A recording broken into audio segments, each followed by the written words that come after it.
When I came back from the client meeting, the fifth floor was empty.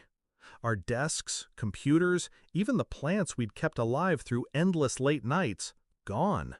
In their place, a sleek new setup gleamed under the sunlight, perfectly arranged for the company's new star, Kyle. My team was huddled by the elevator, pale, silent. They'd been told we were being moved downstairs, to the basement, no windows, broken air conditioning, storage boxes stacked against the walls like a prison. Greg, our boss, stood in the hallway, arms crossed, smirking.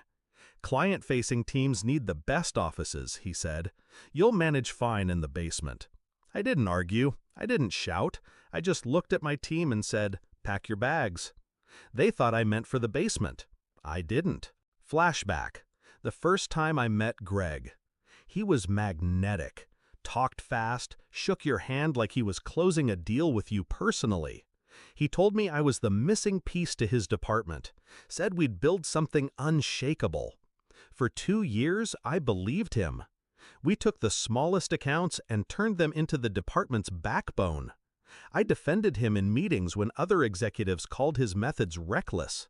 I shielded him from client complaints. But Greg was the kind of man who thought loyalty was just another resource, like office supplies, to be used up. The first crack appeared 6 months ago. A deal I'd nurtured for a year suddenly wasn't mine anymore. Greg handed it to Kyle, a fresh hire with a jawline like a recruitment ad and a LinkedIn full of buzzwords. "Optics," Greg said. "You're better with the small stuff." Then came the sudden restructuring. My budget was cut in half without warning. Promises of promotions evaporated. And slowly, my team's work started appearing in presentations with Kyle's name on it. The basement move was the final insult. But by then, I was already halfway through my plan. I'd spent the past 3 months building something quiet, off the company radar, a consulting branch under my own name. I wasn't poaching clients, not yet.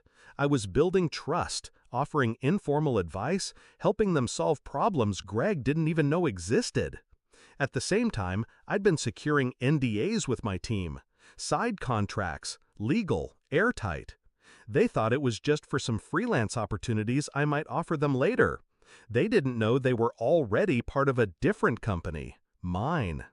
When Greg moved us to the basement, I knew it was time. That afternoon, I told my team to meet me at the cafe across the street after work. No company laptops, no company email. We sat in the back corner, away from the windows. I laid it out. The clients, the contracts, the escape route. I told them that if they wanted out, they could walk into new jobs, same pay, better terms, by Monday morning. All 5 said yes without hesitation. Execution began that weekend. I filed my resignation quietly on Friday night, set to take effect Monday at 9 a.m. But I didn't send it to Greg. I sent it to the board, along with a report, detailed, time-stamped, showing how Greg had been misrepresenting project data and taking credit for my team's work. Monday morning, my team didn't show up to the basement, or the 5th floor. They were in our new office, 1 block away. Clients who'd been on the fence about renewing with the company signed with me instead. Greg called me at 10 a.m. "You can't just take them," he hissed. "I didn't," I said. "They left." "You think you can build something without me?" I smiled, though he couldn't see it. "Already did." I hung up. The real confrontation came a week later. Greg showed up at my new office. He didn't knock, just barged in like he still owned the air I breathed. His suit was rumpled, his tie was loose. "You're destroying me," he said. I leaned back in my chair. "No, Greg, you destroyed yourself the moment you decided Kyle was worth more than the people keeping you afloat." His jaw tightened. He glanced around at my team, now working in sunlight, laughing, talking. He saw what I'd built, and that it was already bigger than the cramped little empire he'd stolen from me. "You'll regret this," he said. I met his eyes. "No, you will." He left without another word. Now, Our client list is growing. My team is thriving. And Greg's department? I heard they moved them to the basement last month. Kyle's gone. Took another job after his big accounts mysteriously dried up.